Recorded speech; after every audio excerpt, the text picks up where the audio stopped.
que je parle du hip-hop Papa Style, s'il vous plaît? Génération Stallone, en course d'or, mais quand ça parle Staline, on fait rien de bien si on écoute les autres. Ni toi ni moi ni personne ne cogne aussi dur que la vie, elle est invaincue. On peut que se défendre quand on n'est pas d'intacogneur, mais de se faire cogner, encaisser, inverser, rocker. Génération bubble, bubble, je menais pas les j'étais pas low, que jungle. Quand j'allais trop vite avec mon skate, ça faisait wabble, mulette, compétition à la waddle. On reçoit maintenant un chanteur bien connu des scènes reggae et des sound systems en France, un artiste aussi à l'aise dans les festives que dans le conscient. Il vient nous parler de son parcours, de ses projets et de sa vision du reggae francophone aujourd'hui. Yo, ça va? Bah écoute, ça va et toi? Pas trop dur après la scène? Comment? Pas trop dur après la scène?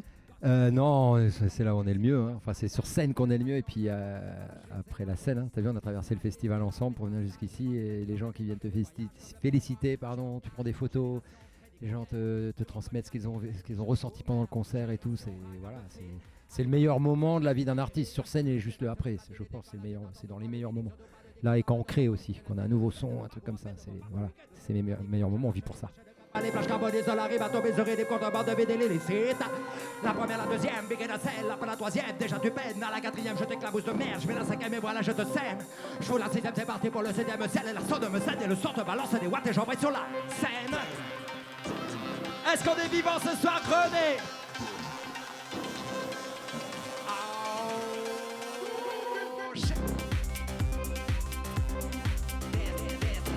Alors est-ce que tu peux te présenter rapidement pour celles et ceux qui ne te connaissent pas encore? Non, Papa Style, artiste, chanteur, des années. Hein, je crois qu'on est à un moment où on ne dit plus le nombre d'années. Et donc j'ai fait beaucoup de ragamuffin, beaucoup de reggae pour les gens qui me connaissent. Là, je suis dans un virage artistique, j'ai envie de plus de liberté encore, m'exprimer vraiment sur tous les rythmes que j'ai envie, qui me passent par la tête. Et ça passe surtout, avant tout, avec beaucoup d'électro. Je remercie donc Gaël, Monsieur Bruce Lears qui m'a ouvert et qui m'ouvre chaque jour quand il m'envoie des sons, etc. Les portes de cette liberté et avec qui on s'éclate. Là, on a bien préparé ça, plus ou moins en sous-marin depuis 2 ans. Et puis là, on va sortir le premier clip à la rentrée. Tout ça, ça va sortir. C'est ce que vous avez entendu en live ce soir. Un beau mélange des genres pour réunir les gens, comme je dis. Et voilà. Donc, voilà, Papa Style pour me présenter. Que c'est avancé, rocké, génération bubble, bubble. Je menais pas les j'étais pas low, que jungle. Quand j'allais trop vite avec mon skate, ça faisait wabble, mulette, compétition à la waddle. Michael, single to single. Dans ta gueule. Comment tu vois l'évolution du reggae en France? L'évolution du reggae en France? L'évolution du reggae en France, c'est intéressant, c'est vaste, c'est un grand sujet, on peut parler que de ça. Hein. Depuis le temps que je connais le reggae, que j'y suis, je dirais que le reggae en France a bien évolué. Enfin, il a évolué comme je trouve en forme. Il y a des artistes naissants à chaque fois. Là, par exemple, juste avant moi, il y avait Davoja. Davoja que j'ai vu dans les sound systems il y a quelques années déjà. Je lui ai dit waouh, après j'allais le voir, je lui ai dit putain mec, t'as un truc, t'as un flow. Enfin, en tout cas, moi j'ai bien aimé tout de suite. Je lui avais dit. Et là d'ailleurs, c'est ce que j'ai dit quand on s'est revu, j'ai dit t'as vu. Et voilà, des gens émergents comme ça. Et du coup, on voit les générations. Après, si je fais un parallèle avec un autre monde que je connais bien, c'est le skate. C'est-à-dire qu'on voit les générations comment ils évoluent encore plus vite. Nous, on apprenait les premiers skanks, on savait pas comment ça jouait la batterie sur du reggae, on n'avait pas d'infos, on n'avait pas YouTube pour voir comment faisaient les Jamaïcains, tout ça. Et on voit le travail, c'est pas du tout pour nous mettre, quand je dis nous, nos générations, dedans, ils font ce qu'ils veulent les jeunes là maintenant, mais quand même on voit le travail de génération en génération. Et les jeunes qui arrivent derrière, ils ont direct des acquis, une façon de jouer qui est beaucoup plus qui est beaucoup plus précise, qui est déjà plus dans le vrai, dans le ton, tout ça. Enfin, on voit les années de voilà. Donc pour moi, c'est comme ça qu'il a évolué le reggae en France. C'est qu'il y a un jeune qui débarque, qui s'accroche bien, qui bosse, et ben ça s'entend direct. Il y a un niveau tout de suite, quoi. Reconnaissance sur la planète bleue depuis ma naissance. Parce que pour rappel, si je dis pas de bêtises, t'es dans le game depuis 2003? Ouais, 2003, ouais, professionnellement. Intermittent du spectacle depuis 2003, avec Papa Style et Baldas.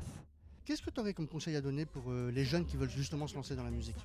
Alors, les jeunes qui veulent se lancer dans la musique, même si maintenant les modes de diffusion, tout ça ont changé, il y a les réseaux, et tout. J'ai sorti un classique déjà, il y a plusieurs conseils, mais moi, si je devais donner un conseil, ça serait surtout, écoute vraiment pas beaucoup de monde. Fais ce que tu as envie. Parce qu'il y a beaucoup de gens, après, à peine on leur demande leur avis ou un truc comme ça, ça y est, ils se prennent pour des directeurs artistiques. Et ça peut être très très bon, mais ils sont rares. Il y en a. Il y en a qui vont venir dans ta vie, etc., te donner vraiment les bons conseils, qui vont te pousser là où tu dois aller. Mais il y en a 1 sur 10. Les 9 autres, ça va être... et c'est pas qu'ils sont vraiment mal intentionnés, mais il y en a, ils vont le dire simplement pour amener leur ego. Ils vont t'écraser. Ah mais moi je connais les recettes, c'est ça. Mais t'as fait quoi? T'as fait des tubes toi dans ta vie? Ah bah, c'est bizarre. T'amènes ta science, mais t'as jamais écrit un tube pour quelqu'un, t'as jamais produit un tube pour quelqu'un, mais par contre t'as ta science, etc. Il y en a qui ils vont transmettre leur peur. Parce qu'ils veulent pas que aux autres choses. Alors, surtout dans le reggae d'ailleurs, on va essayer de faire un truc plus rassurant, qui a déjà été fait, refait. Non, mais reste dans le truc qui a déjà été fait.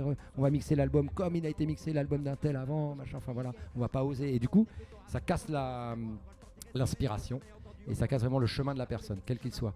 Donc du coup, et ben voilà, si j'avais qu'un seul conseil à donner, ça serait ça. C'est écoute ton cœur, écoute ce que tu as envie de vraiment toi en tout premier. Écoute les bons conseils, mais vraiment, voilà, parcimonie.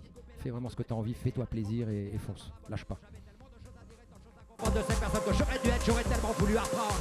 Je reviens loin, j'étais en reconnaissance.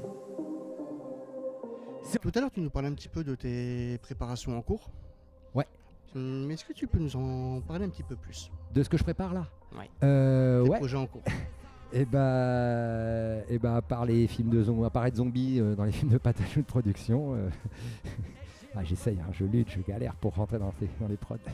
Mais non, ce que je prépare là, donc voilà, il y a une évolution musicale, on l'a entendu sur scène là. Hein. Je passe du reggae à des beats beaucoup plus électro, même si je mélange tout ça. J'ai fait même une cumbia, tout ça, mais bon, le gros ça restait électro, inspiré de tout ce qui est UK en fait, anglais, parce que là-bas ça se fait beaucoup, les MC, le grime, sur la drum and bass, sur tous ces sons-là, sur de la house, de la techno, ça kick quoi en fait. Et moi j'adore ça, et je peux bien m'exprimer avec mon flow en fait. C'est un terrain de jeu pour mon flow, tout ça, donc j'adore. S'il y a du kick, tout ça, et puis c'est libre. Et donc c'est ça que je suis en train de préparer. Je prépare depuis un moment, j'ai testé quelques sons comme ça, mais pas les plus... Voilà, on a gardé ceux qu'on pensait les meilleurs là en banque, et ça y est, là on envoie. À la rentrée, j'envoie mon premier clip. Ça va s'appeler Génération. On l'a tourné là à Marseille il y a quelques semaines, et maintenant je peux en parler puisque on va finir le montage là, et ça va sortir à la rentrée. Et à partir de là, on va envoyer. On va envoyer vraiment, ça va être j'espère en tout cas, on va envoyer le retour quoi. Au retour de Papa Style, avec des nouveaux sons, une nouvelle façon d'approche, tout ça quoi. Sur le dancehall, va prévenir tes potes, c'est pas Pascal au contrôle. On va rendre dingue, on va rendre folle, la police patrole. Ce soir c'est hors contrôle. Papa Style, c'était un plaisir pour Ensemble Tout est possible de te recevoir. Un grand plaisir pour moi aussi les amis. J'espère te revoir bientôt. Ouais, avec grand plaisir. Et je veux voir le film. Merci les amis. On va rendre dingue, on va rendre folle, la police patrole. Ce soir c'est hors contrôle. Jusqu'à l'aube on restera sur le dancehall. Va prévenir tes potes, c'est pas Pascal au contrôle. On va rendre dingue, on va rendre folle, la police.